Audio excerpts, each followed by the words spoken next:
All right, so I pulled it all apart, took the wick off. The wick had a big chunk that was like spread apart and hardened as a rock. It was almost like crystallized on the top. And I think that's what it does as it burns. But what had happened is when the wick was being pushed up, it was running into this part of the igniter right there. And I'll raise this so you can see what I mean.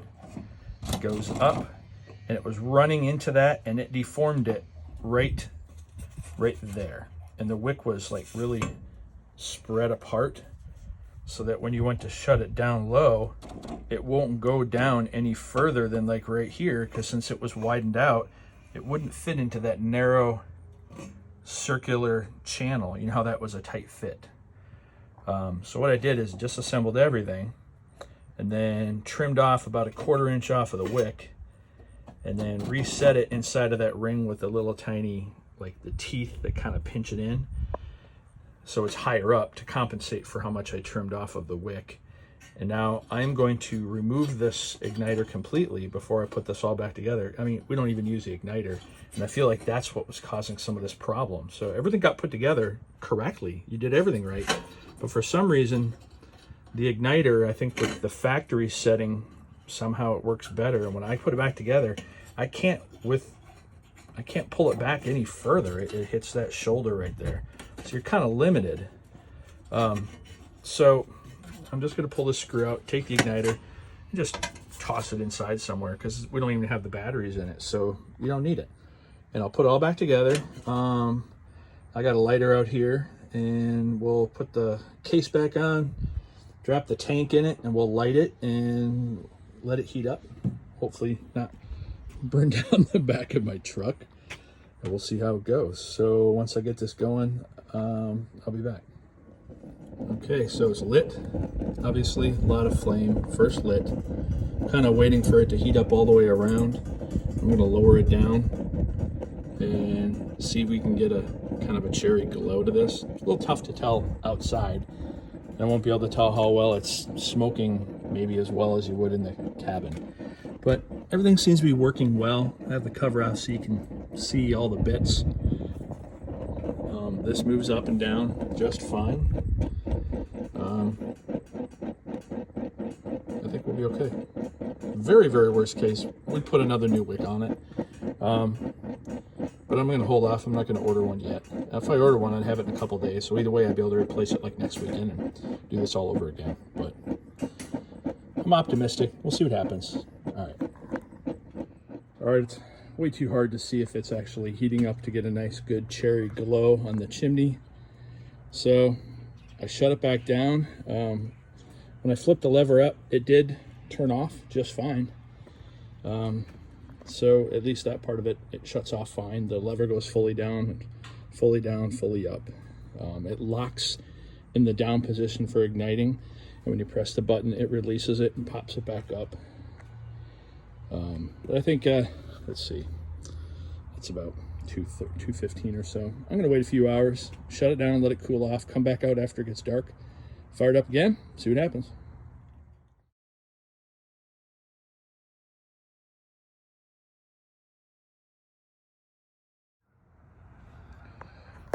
All right, I think it's dark enough that I'll be able to see if the chimney heats up nicely, because that is the goal. Let's just pull this out completely, just so it's easier to light. All right, should be able to see the wick come up when I press the lever. I heard it glug a little bit. We're gonna light with a lighter.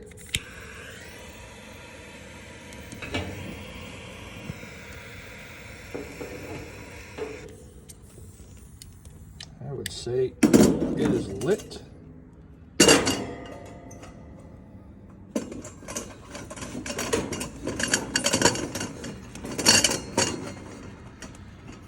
Let's hit this button. That goes up. There. Now it's on. The flame dropped right away when I hit that button just to release the lever a little bit. So it's still down, but just not locked for igniting. Now let's give it a few minutes and see if this thing will start glowing. All right. It's been about 2 minutes, and it's definitely starting to glow, but getting a lot of flame still up this one side. I don't know if it's because I trimmed the wick unevenly or just because I trimmed the wick. It doesn't have as many like just loose threads at the top of it. It's got a row of stitching pretty close to the top. I know you definitely don't want to have that flame coming out the top, but I don't know if maybe that will improve once it gets more red. Sometimes it seems to calm down. I've still got the lever down pretty low. It's definitely starting to glow. I'm going to let it burn for a little bit more before I try to raise this lever up some though. I'll be right back. All right, it's still got that flame just up that one spot on the side. Not melt my phone. Everything else is glowing really nicely. Wonder.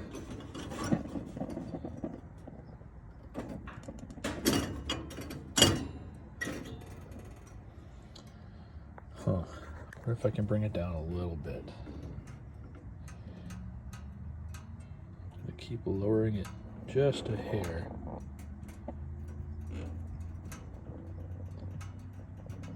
Definitely brought the flame down.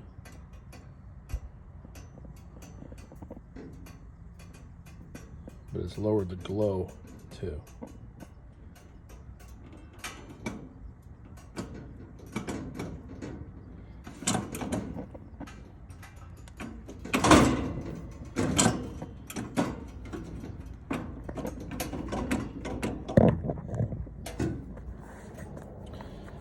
All right, so even when I lower it, it really, I know it looks like it's glowing a lot, but when you get back, it really isn't. It's just the way the phone looks. I have to push this down quite a bit to get the flame up. And I know you don't want to have just flame. You just want to have blue, none of the red. It's still not a lot.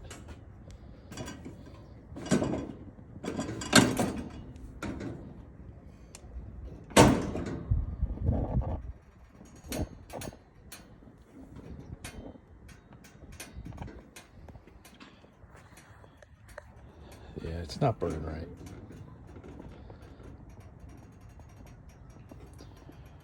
The glow comes back pretty quick, but still not burning right. Maybe I'll grab another wick. They're pretty cheap.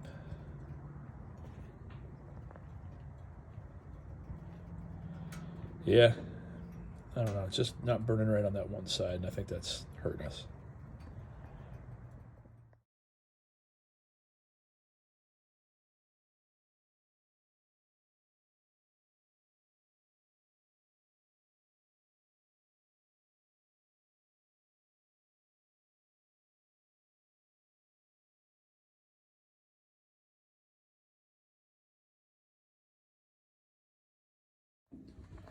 All right, fast forward a week, and I'm out in the shed. I have this light, that light, this light, and the base of the kerosene heater. It's all disassembled. I've also got my obligatory Miller light, and I've already had 2 sips of my Maker's Mark, and the wick, which I picked up at Tractor Supply in Milford.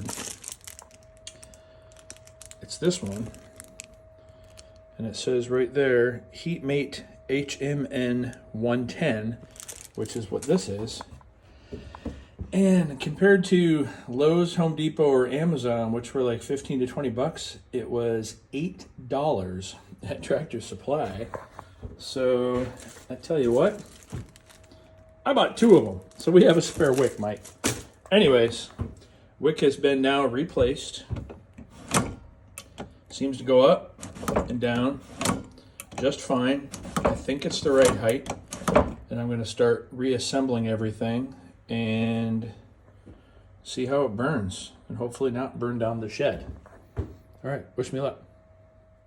Oh, before I put it all back together, I took just a little brass, kind of a detailing brush. I got a set of them. I got brass, nylon, and metal ones. I chose brass just because it should be non-sparking. The brass shouldn't create a spark against the stainless steel. And I scrubbed the heck out of all of that there. I don't know if it'll make a difference. I even scrubbed the outside of this piece before I installed it, but everything around here, I scraped down pretty well because I had a lot of crud built up. I don't know if it'll make a difference, but it's not gonna hurt. But either way, I give it a good scrubbing and cleaning, and maybe it'll make it burn a little bit cleaner and it won't smell as much. All right, time to assemble. Also, before I finish buttoning everything up, I know we covered it earlier, is that I did not put the igniter back in because we weren't going to use the batteries. So initially I was just going to leave it laying down there, but I was worried it was going to flop around and get in the way of something. So I kind of wrapped it around that red wire right there, and it's just one of the contact wires that goes to this trigger switch, which when you push this all the way down, turns it on. Oh, I have a guest, hold on. All right, so I'm here with my lovely assistant assisting me, and I think we are ready to light it. So open that up. I already added some additional kerosene to this because it was a little low when I brought it down. We're gonna drop it in.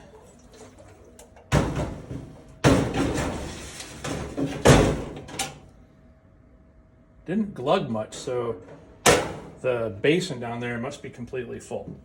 So at this point, I can push the lever down. All right, that stayed up. And this will be the initial burn of it. So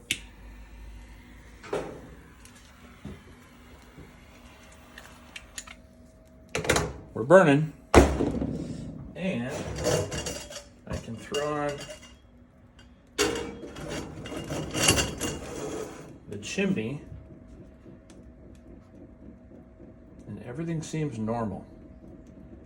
So at this point, we just wait for the chimney to brighten up a little bit red, and once it glows red, I can turn it down and we'll see if it stays burning and doesn't create any kind of smoke or soot. So I guess the initial test is it lit just fine, lots of flame, and we'll just see what happens. So I think we're good. In the meantime, while it's heating up, I'm just going to put the panel back on the front, cover this up, put the button back on here, and we'll just see what happens. All right, keep your fingers crossed. So whatever I do, I'm still getting more flame, like yellow up this side than anywhere else. Everywhere else is nice and orange. I wonder if having that gap down there exposed, where the igniter normally sticks in, is letting in more air, which is causing more of the flame. So I may take the whole thing apart and pop that igniter back in just to block the hole off and see if it makes a difference on the airflow. So, all right. Hey, this is kind of fun playing in the garage or in the shed. All right, I'll let you know how it works out. All right, so took it apart.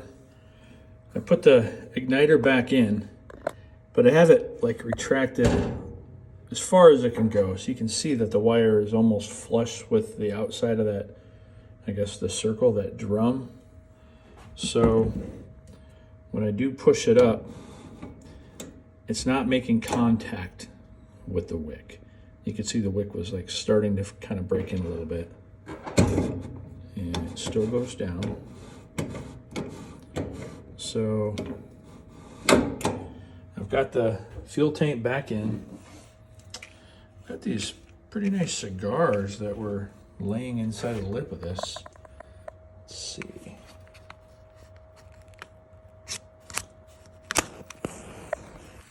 Look at that.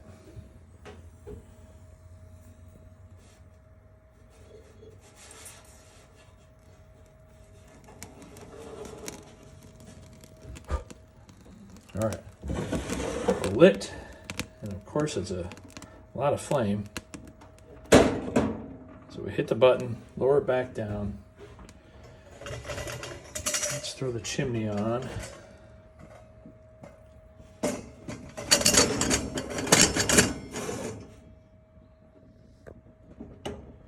See what happens. All right, I'm going to push it all the way down again. All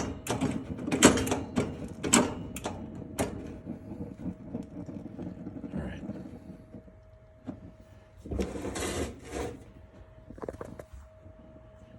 Wow, it's pretty trippy. All right, let me turn this off, and we'll let this run for a while, and we'll see if it heats up and gets golden. All right. All right, so my initial take is that made a huge difference, putting the igniter back in and just kind of filling that hole right there. I think it was letting in too much oxygen and letting the flame kind of flare up on that side.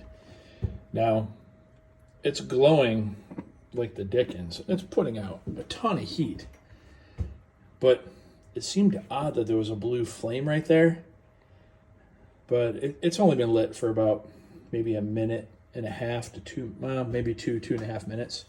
And I just looked online and found the instruction manual for it. And it said that as long as you don't have yellow flame and it's blue, that you're good. So I think this is how it's supposed to work. I don't know. I mean, we're going to need your take. You've been using these things a lot more than I ever have. Granted, maybe we can lower the lever down, but at this point, it's getting brighter and brighter the longer it runs. I'm going to let it run another couple minutes and see what happens. Maybe put on that lower panel again while I'm waiting. But as of right now, we don't have any yellow coming around the sides, and it's burning nice and orange. So, I don't know. It's working better. So at this point, I brought this out, and I was going to cut it, realized I forgot a cutter, and I realized it's got a punch cutter bit in the bottom of it. So I think we have a winner.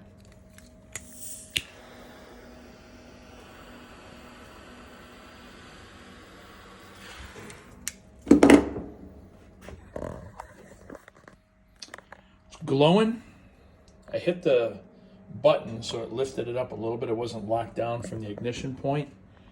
It's glowing almost completely solid red to the top.